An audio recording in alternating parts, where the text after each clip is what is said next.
This is the Sell Your Brand Show with James Bray and Mike Killen, the one-stop shop for creative solopreneurs and startups to get the best practical advice on how to build, how to brand, and how to sell online products and content.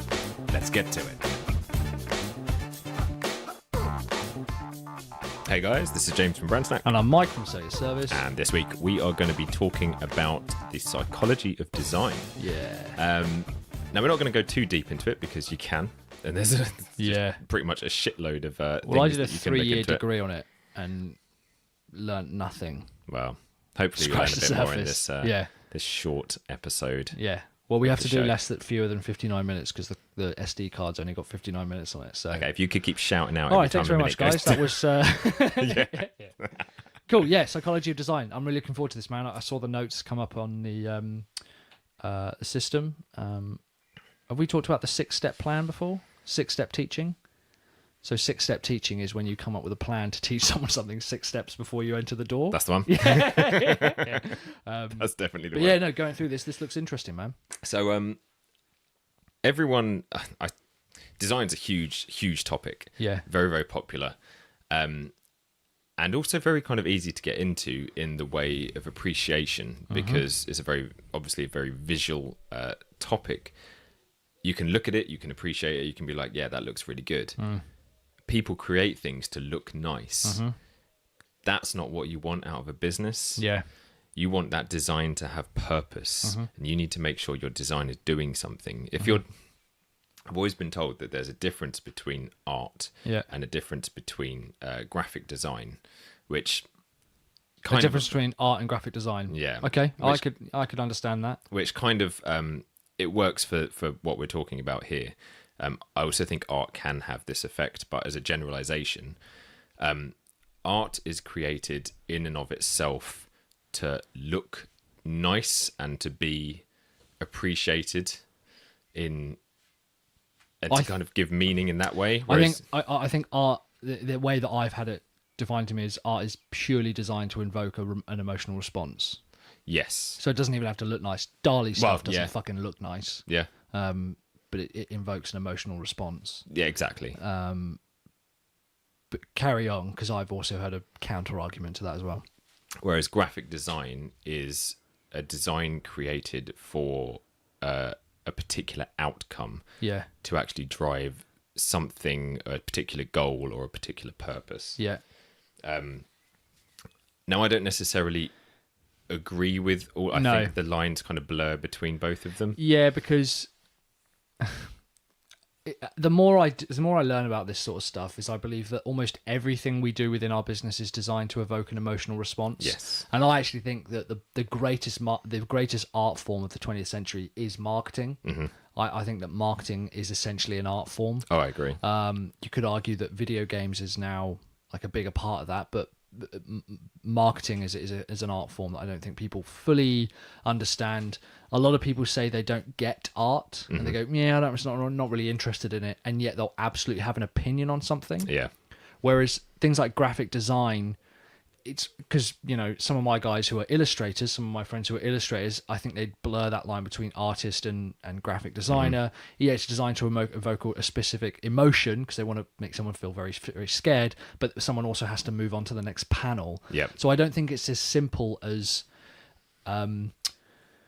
defining something by a series of categories and then going, this is how we're going to learn it. Yeah. I think above all of that, and you're probably going to get into this, is what is it that you want to achieve just in general in your business? Exactly. Or in your life, what do you want to get? Now let's start looking at some of the methods. Yeah, exactly that. And I think a lot of people that claim to not understand art or design or not be able to create anything of that type, they just look at stuff and go, yeah, no, that looks nice. Or, yeah, I wish I could do that. Yeah. But it doesn't go anywhere beyond that. Yeah. Whereas when you're running a business and you want to start utilizing design for a particular purpose, it needs to have that purpose. Sure. Yep. So basically, that's what this is all about. And that's the psychology of design, that purpose.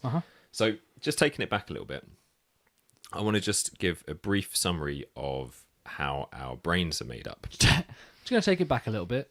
15 million years Pretty much. to the conception of, the earliest known sort of hominid species. All right. So this is going to be a thorough investigation. Fucking, we've only got like 50 minutes left on the thing.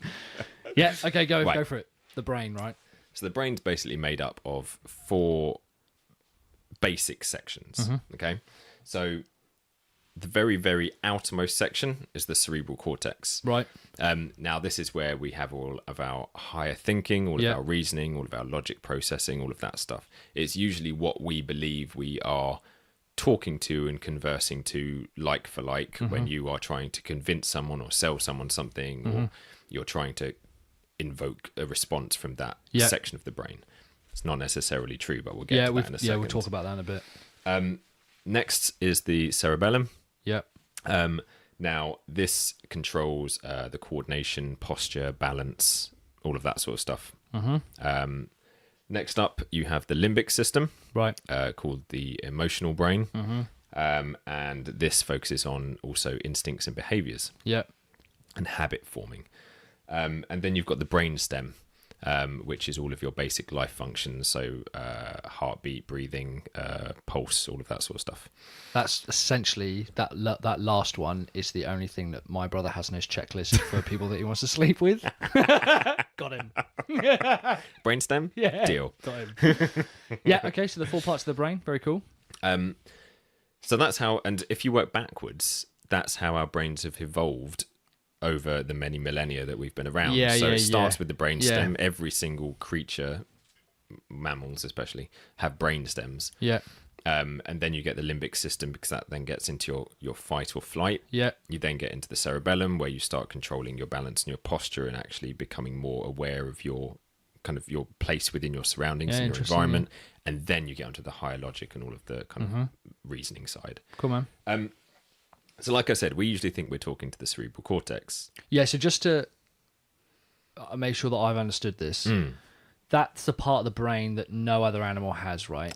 But that allows us to conceptualize very difficult concepts, like the concept of time or infinity, or to be able to create things that don't necessarily exist, like think of movies and comic books and stuff. So this is something that humans are really good.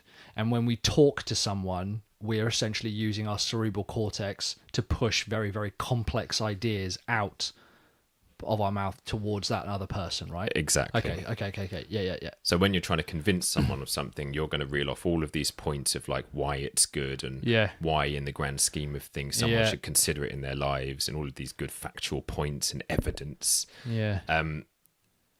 And none of that actually makes a blind bit of difference in the very beginning. Yeah, I know where you're going with this. This is good. Where we actually start our acceptance of something is within the limbic system. Yep. The emotional side of the brain. And this is something that's actually very subconscious, and also something that's a split-second decision. We've always heard of stuff of like when you go into an interview, it takes all of like half a second for someone to realise if they're going to get on with you or not by the way that you present yourself, by the way that you look, by the way that you sound. When you go onto a website, people are going to be instantly turned on or turned off depending on how it looks. Yeah. That's the limbic system. Yeah. If you can appeal to the limbic system, it makes the job of getting through to the cerebral cortex so much more easier. Yeah.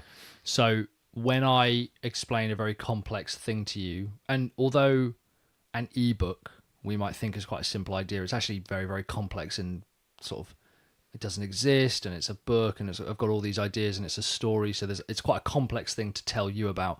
My cerebral cortex understands it, pushes it out to you. I think your cerebral cortex is receiving it and going to translate that, but actually it has to go through the limbic system first, which is essentially this emotional block, right? Instincts, behavior, survival, this kind of stuff. Yeah. So if you're telling me that, the first thing that happens is my limbic system says, do I like the look of you? Do I think you're trustworthy? Get past that as well, And do I believe that what you're going to tell me is actually worth my time? By looking at you and by listening to the sound and the tone of your voice and how you're presenting it. if my limbic system then says, you know what, Yeah. I trust this guy, he seems pretty legit, Yep. that information is then passed through that barrier into the cerebral cortex, and your cerebral cortex then listens to the facts, but with a much more favourable slant on it. Yeah, it's very interesting, yeah. It's quite weird how that works. Yeah. So yeah, in everything that you do, it's all about making sure the limbic system is basically on board with what you're doing. And when it comes to design, there are a few ways of doing that. You design in your business or in general for two reasons. One is to elicit a certain emotional response. Yep. The other is to affect a certain behavior in someone. Design can be incredibly good at making someone feel a certain way as soon as they see something. Think about photographs that you've seen of something that can instantly make you feel incredibly excited, incredibly happy, or incredibly upset, sad, and depressed. Likewise with how you will behave after seeing something. Design can also draw your eye to something, or can make you act in a certain way by clicking on something, a certain section of a website, or making a particular choice that you might not have made if that design element wasn't there. Usually I'm thinking of pricing tables, for example. You'll usually have a highlighted one over there, recommended, out of the kind of 4 or so options that they've got on the pricing table. And all of that subtly draws yourself to going, oh, that must be the one for me, because they put a green background behind it.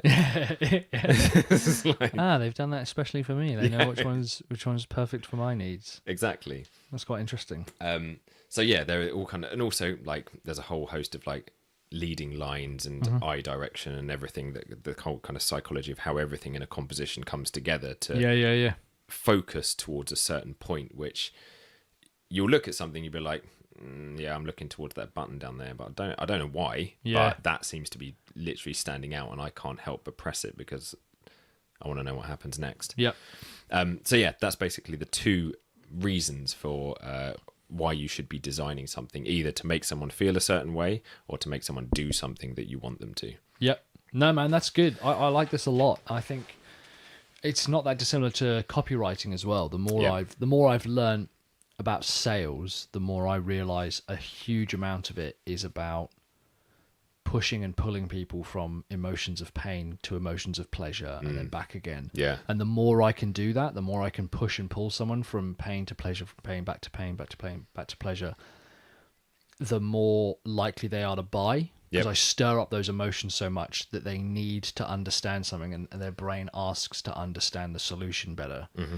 And I mean, we've done it, we've seen it, we've tested it, and it does work. I think what's very difficult for people to get their head around is if you're not a designer, it can look like design is just sort of doing it for the sake of doing it. And to some people that can seem like a bit of a waste of time. Whereas when done right, it won't look like anything's been done at all.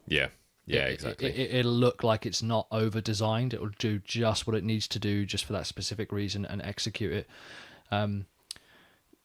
You talked about this limbic system. The human brain is constantly looking for ways to conserve energy, constantly. But at the same time, we're also looking for new and novel things.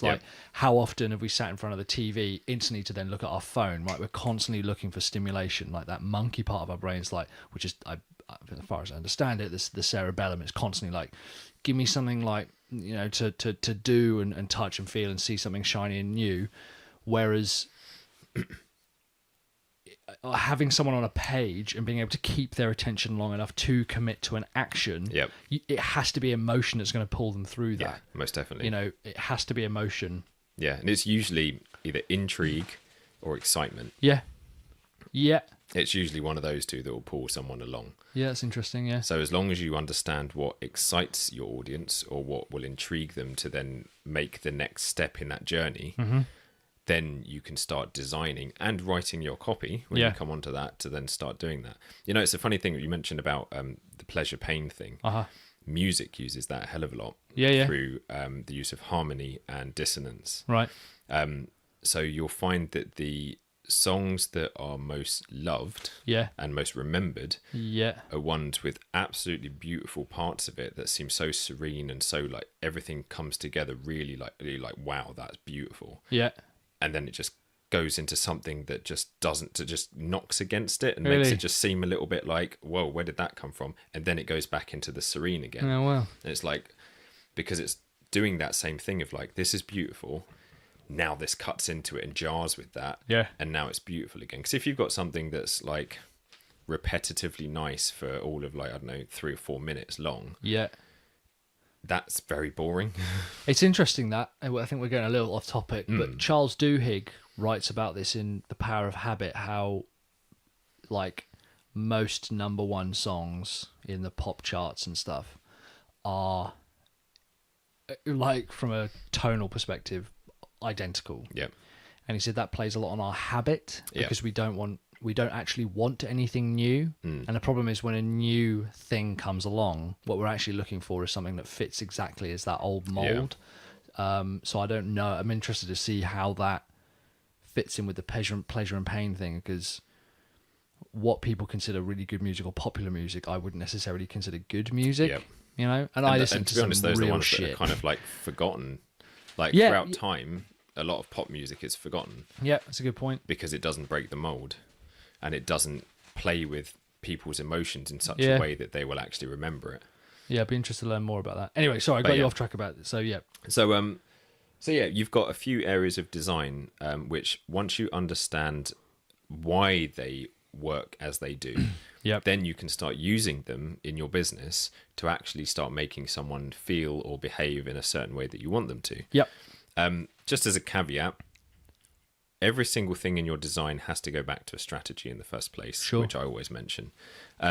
You need to know exactly what your brand, your personality, and your tone of voice, and all of that is about. And you also need to understand your audience. Yeah.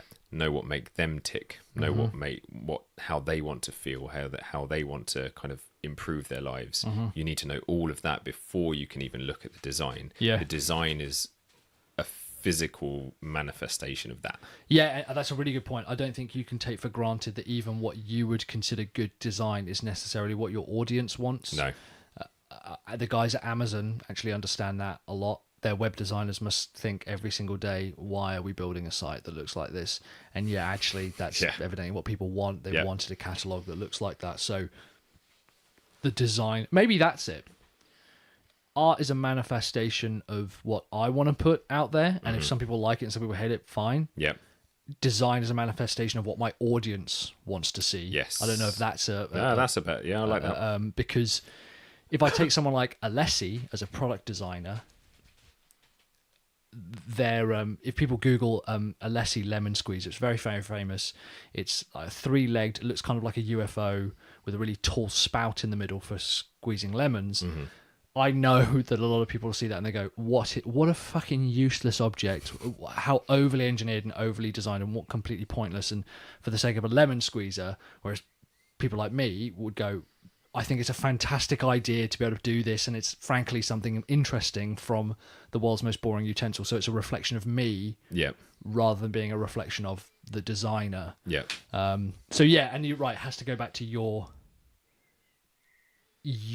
strategy for your audience, and then thinking about how can I elicit those emotions, and also knowing which emotions are important to them. Exactly. Because to my guys personally, scarcity and fear is, I don't think it works as well for them as showing them a brighter future. Yep. Whereas we know that the best way to sell something to a parent is say, well, if you don't buy this, you are a bad parent and your child will die.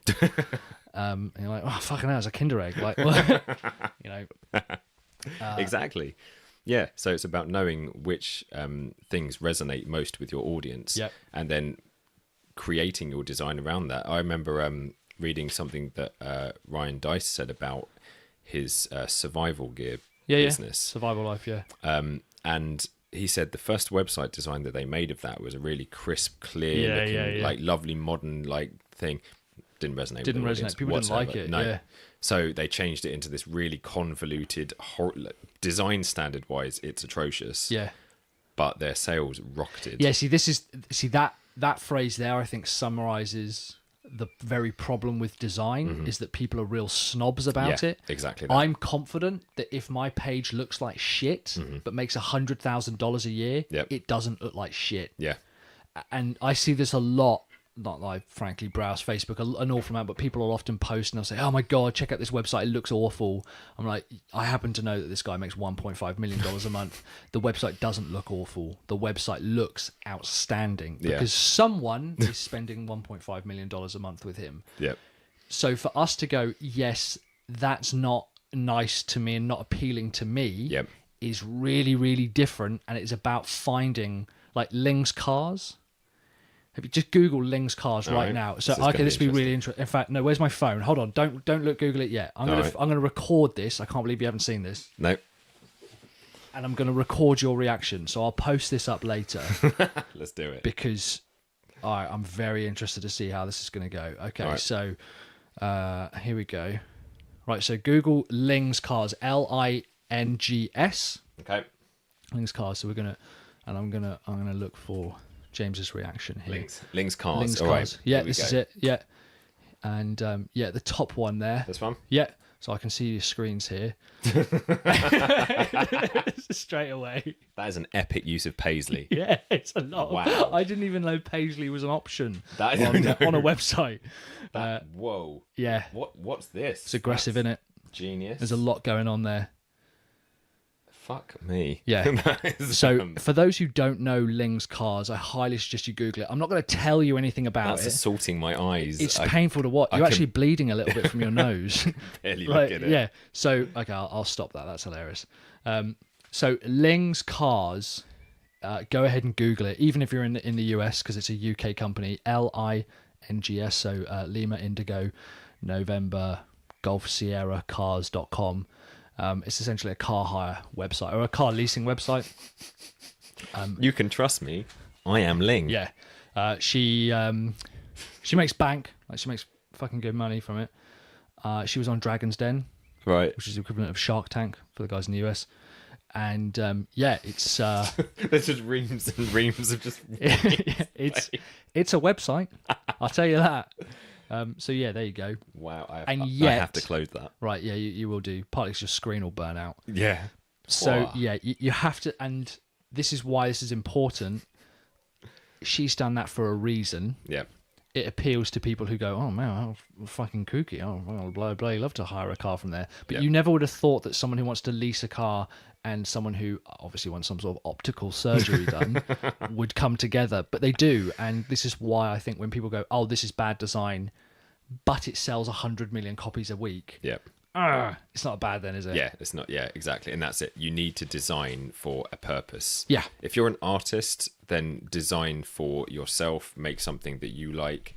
If you're a business owner and you need to create design for your business to succeed, then whatever design that you've created that brings in that revenue, that makes you successful, that's good design. And yeah, that's the difference between it. So yeah, I still can't get over Little Miss Ling. How good it was, yeah. Yeah, something like that. So I'm not going to go into the ins and outs of each of these. We can go into those some other times in some other shows to kind of delve a bit deeper. But there are basically 5 main elements that make up the psychology of design. First one, which everyone kind of is aware of, is color. Right. So different colors invoke different responses in us, emotional responses and physical responses, actually. Like the color red actually increases our heart rate. That's cool. But you have stuff like the kind of the natural tendencies of green, or the association with money. Yeah. You have the warm kind of happiness and intelligence of yellow. Okay. You have the luxurious, quite professional yet slightly mysterious and scary of black. Right. Yeah. You have the energy and the passion, but also the danger aspect of red. Yeah. So there are usually like 2 sides of the coin to each color. One, it depends upon the tint and the tone that you use. Yeah. And two, it depends upon how much of it you use and in conjunction with what other colours, so combining colours. Yeah. It also varies depending on which culture and country you're from. Okay. So red is a very lucky colour in the East, in China, for example. Whereas white is the colour of death in some countries, whereas in the Western world, it's all about so purity and celebration. Yeah. So depends, again, if you've got an online business, then you have to take into account where your audience mainly come from, and that they might be associating colours with different emotional responses than what you might intend them to. Yeah. So that's another key point of you need to make sure that you are designing for your audience rather than your own beliefs and your own self. And yeah. That's good. Yeah. So we can go into that another time, really in depth on colours. Next one, shapes also have psychology to them. Yeah. So, for example, squares and rectangles are very solid, are very kind of man-made, very trustworthy structures. Right. You'll usually see them across manufacturing, banking, legal firms and stuff. Everything's very kind of block, rigid, square. Yeah. Microsoft use it a lot. That's interesting. Yeah, but pretty boring as well. Yeah. Circles are very warm, very friendly, very feminine. Give a kind of symbolism of unity and infinity and continuation and community. Triangles, depending on which way they're facing, can have different analogies to them. So if they're pointing up, it's all about progress. It's all about reaching a peak and a pinnacle. If they're pointing down and they're balanced on their tip, it's all about that imbalance. It's all about something not quite right, uneasy. If they're pointing left and right, it's about movement in those directions.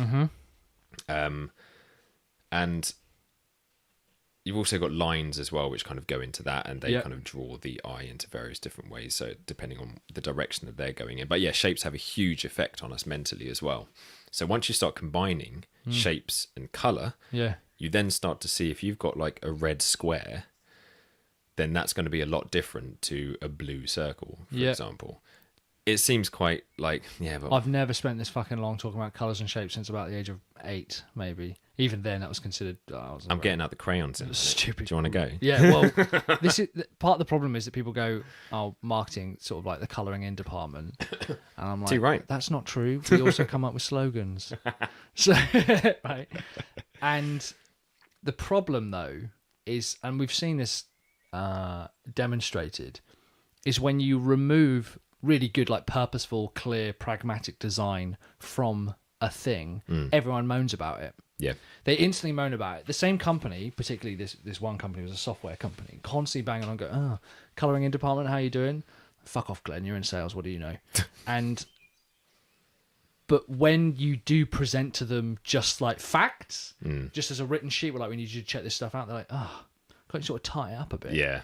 I'm like, what do you want from me? What is wrong with you? So yeah, it does sound a bit reductionist when you're talking about it like this, but there's a very good reason why McDonald's has arches. Yeah. There's a really good reason why Windows looks like a fucking window. Yeah. Like, they have really thought about this. The Nike swoosh was a woman. I think she was paid like $20 for it or something. Those are sort of logos, but those shapes play an enormous part in... And it's the silhouettes as well. Mm-hmm. Like when someone hands someone a bottle and it's wrapped, having that on a table next to a wrapped book, even though it's a silhouette, those shapes tell us an enormous amount about the contents, what's in it, what we get excited about. Also, who's given them. Like, Mama book, really? It's Christmas. Bottle of wine would probably be preferred. Another fucking book. And do you know what?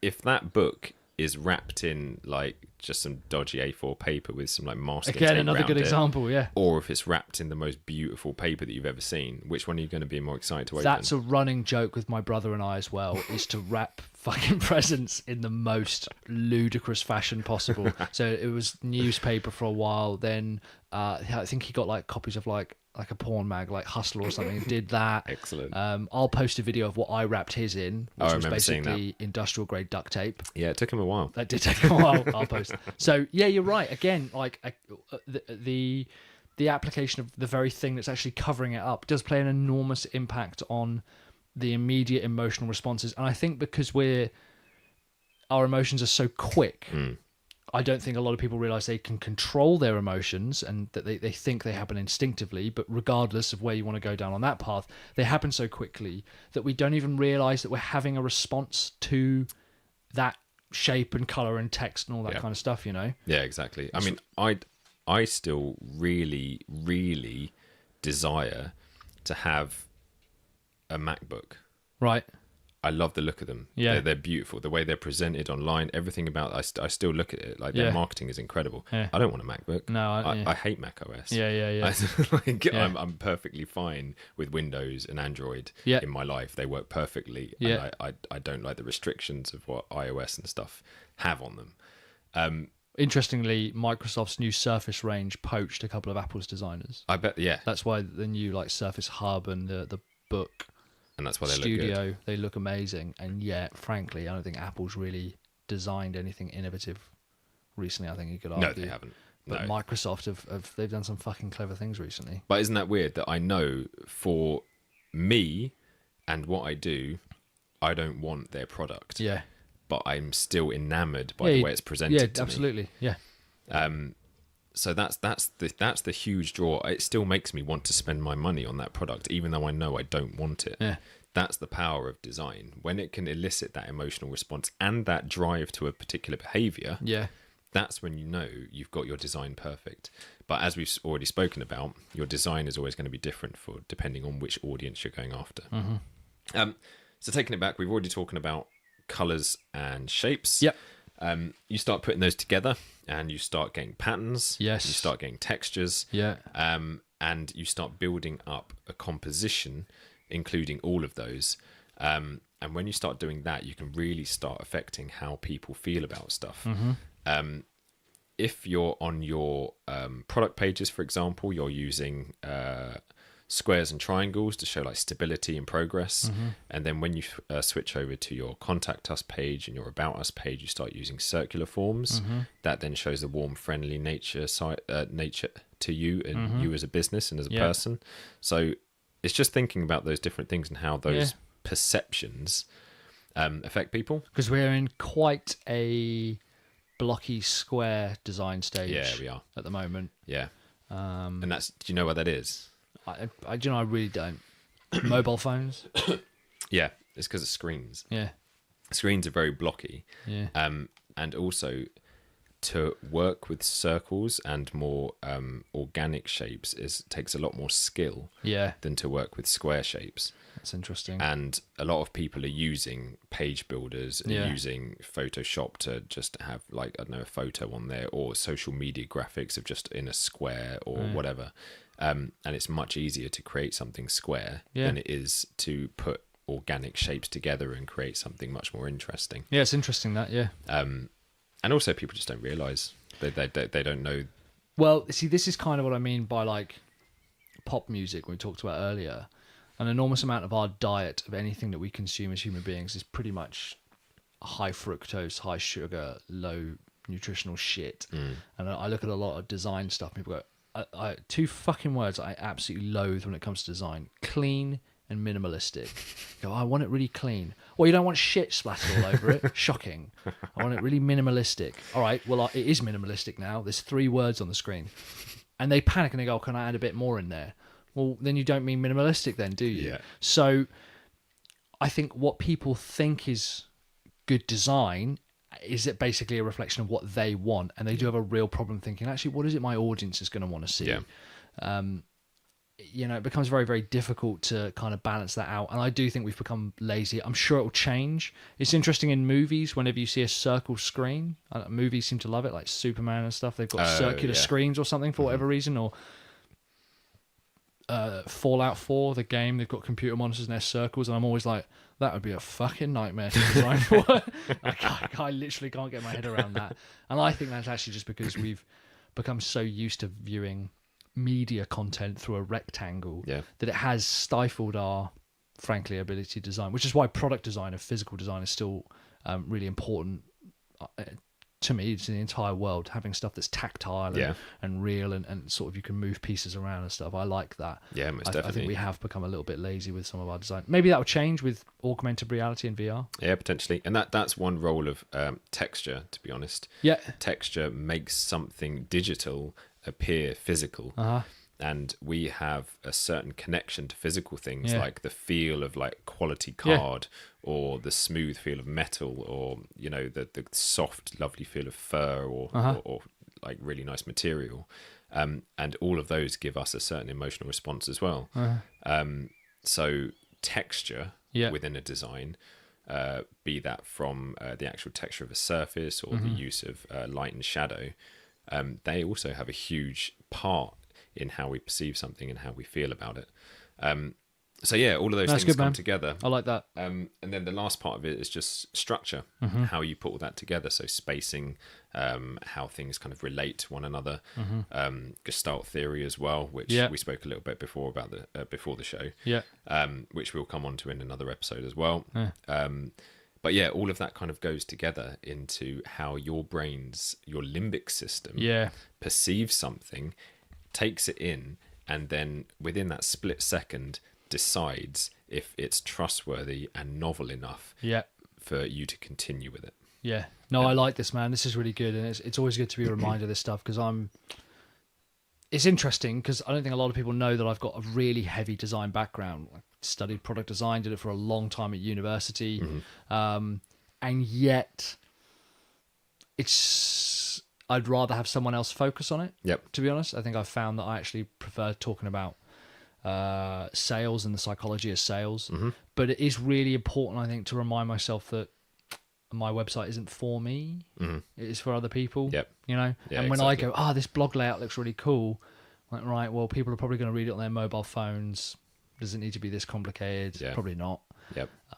So yeah, just and you talked last week about our awards, awards.com, and you know, they've got some great examples of this. I've noticed some of the 80s was sort of like, let's just throw some random fucking shapes out here. Let's have a pink circle and a fucking green line and a yellow squiggly bar. And I'm a bit like, that looks awful. I've noticed that coming back. It still looks bad, everyone.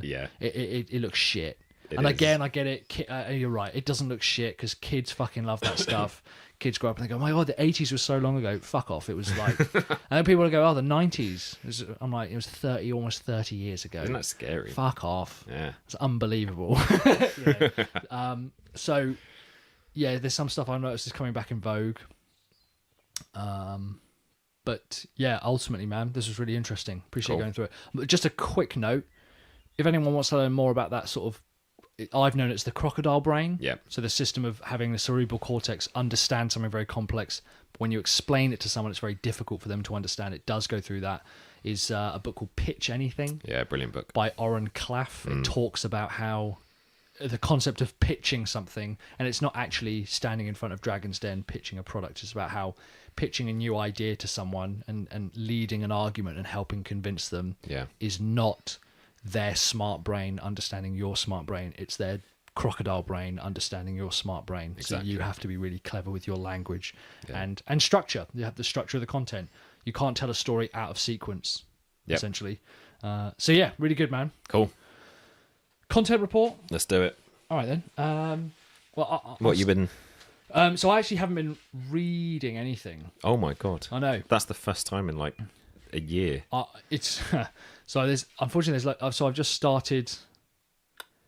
I can't remember what it's called now. The Cuckoo's Calling, is it, by Robert Galbraith? So that's J.K. Rowling's pseudonym. Oh, So she okay. writes under another name of Robert Galbraith. Okay. And it's about this guy called Strike who's like a detective. It's quite good. They've got a TV series, and my mum was like, "Oh, you got to read it." And she purposely didn't tell me it was J.K. Rowling because I can't stand Harry Potter. I was going to say that's very clever that she went with this. Yeah, well, it sold like a load of books, but then her name was leaked anyway, and okay. I read through it. I was like, "Oh fuck, this is J.K. Rowling." And it's very good. Okay. So I've been reading that, but it's not really pertinent to a marketing thing. Yeah. But I have been working very closely with my coach, my sales coach, Sean. Okay. Sean Mize. He and I have been putting together a brand new coaching program, which is already selling and being sold. If anyone wants more, it's essentially a 13-week program designed to help you build out a campaign to find your first $10,000 or $25,000 customer, whatever it is you need. Cool. So yeah, but we're very selective about who we're doing it, and we're doing some very intense coaching. It's a couple of hours a day at the moment. Oh wow. Yeah, so Okay. I'm fucking exhausted. Wow. Yeah, Lots of homework as well that I have to do and research and things. So yeah, very, very cool. Really enjoying that. So Sean Mize, M-I-Z-E, he wrote a book called Anyone Can Coach. Mm-hmm. And yeah, I've been with him for ages. And at first it was just a few info products, and now he's pretty much my full-time sales coach. Absolutely love talking to him. Cool. Very different perspective on a lot of things, which is always interesting. And yeah, so there's pretty much just been reading what he's been telling me to read and doing what he's been telling me to do. Nice. Yeah. That's really good. Yeah, man. I need to get into something a bit more like that. The sales side of things. Yeah, I'll be honest, it is really having a coach. He's a coach in general. He started as my sales coach, but now he's more of a business coach for me on a kind of higher plane, and helps me see things a bit more clearly. Okay. Because I get inside my own head a little bit, as we all do. Yeah, definitely. But from a sales side, he's pretty ruthless. And not as in like hard sell. He's ruthless with me. He's like, okay, well, if they haven't bought, have you asked them to buy? I'm like, no, of course I haven't. He's like, well, what do you think they're going to magically fucking say? Here's some money, Mike, deliver me something. So you have to ask. So it's just some really good stuff. Cool. Yeah, I love working with him. He's a good guy. I like that. Cool, man. What about Nice. you? My one's also a little bit different. Rather than something I've been reading, it's actually a program. Right. Or two programs. Right. I've been working with Photoshop and Lightroom. I thought you meant program like TV program. Oh no, yeah. I was like, been when? going through Netflix. I've been watching mate. Doomsday Preppers. right. I just thought I'd give Been a little watching- summary about how Series Fucking 1's gone. Great British Bake Off. Okay, sorry. So a couple of like applications. Application programs. Very yeah. good. Yeah. So yeah, I've been working with Photoshop and Lightroom for my business so far. Awesome.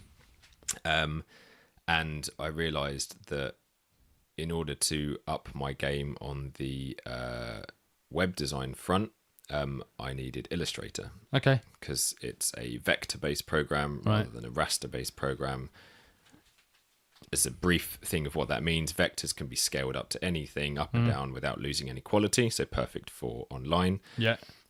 Rasters are based on pixels. As soon as you blow them up too much, they become fuzzy. Yeah. Shrink them down too much, they become fuzzy. Not great for screens. Mm-hmm. So yes, I was looking at that, but then I realised, you know what? Illustrator's another, like, I don't know, 30 quid a month on top of like 10 quid a month already. So that's like 40 quid a month already. Just for those programs. Yeah. You can get the whole Adobe thing, I think, for Adobe CC for about like 50 or 60 quid a month, whatever. Uh-huh. But I was like, I don't really want to spend that much because I'm not doing all of that. So I was like, okay, well, what else is out there?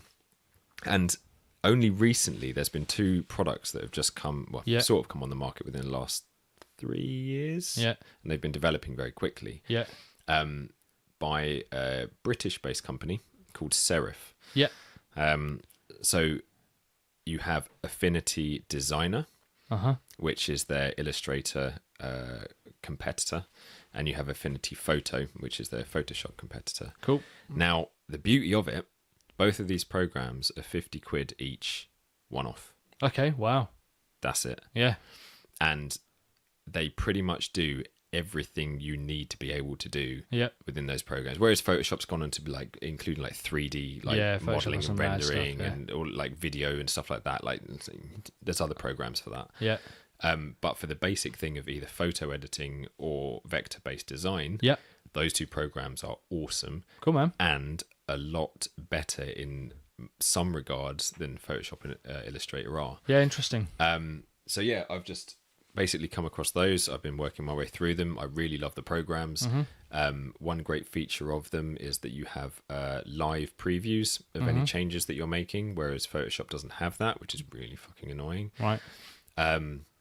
And they are much more logically based out, that people just coming into design will find it a lot more easier and less intimidating to start working with them. Cool. So not only are they cheaper, but they're much easier to use, and they're a lot quicker. Yeah. Much quicker. Awesome, man. So that's Affinity Designer and Affinity Photo. Cool. By Serif. All right. Really, really good. Very interesting. So, yeah, post the links for those in the show notes. Cool. We'll do. Cool. All right, guys. I think that about does it. That does. Did Cool, we keep man. under the 59 minutes? We did, yeah. It's still recording. We've literally got seconds to spare, though. All right. So, Bye. yeah, we'll just do a quick wrap-up of Game of Thrones. And then, all right, guys. Thanks very much for listening. Cool. And we'll see you on the next episode. Nice one. Cheers. Cheers, man. Bye-bye. If you liked this episode, please subscribe to the Sell Your Brand show on iTunes or your favourite podcast app and leave a rating and a review. It makes us feel all warm and fuzzy inside when we hear we're not just talking rubbish. If you have a question you'd like us to answer on the show, drop us an email to podcast@sellyourbrandshow.com and we'll feature it in a future episode.